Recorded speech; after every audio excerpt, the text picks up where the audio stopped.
Okay, welcome to my YouTube channel. आज हम करने वाले हैं लाइटरूम प्रीसेट एडिटिंग।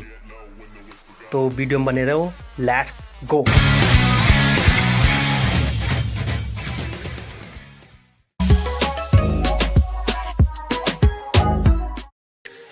सो ये प्रीसेट आपको डाउनलोड करना है, लिंक डिस्क्रिप्शन में, और सेंड करके इसे लाइटरूम में ले आना है। लाइटरूम ऐड हो गया है। अब लाइटरूम ओपन करना है अपना, ये,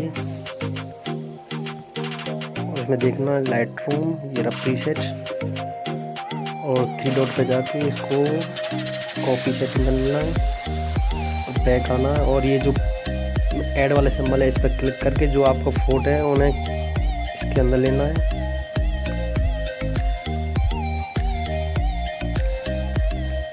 जैसा कि हमने फ़ोटो ऐड कर लिए हैं, जैसे कि ये रही फ़ोटो हमारा,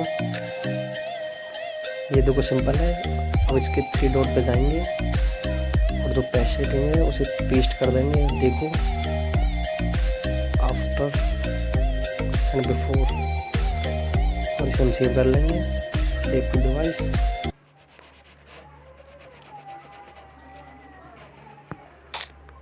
ये आपके फ़ोन में सेव हो जाएगा। एक और है, paste setting, after before,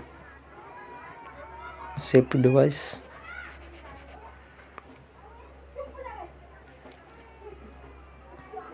okay.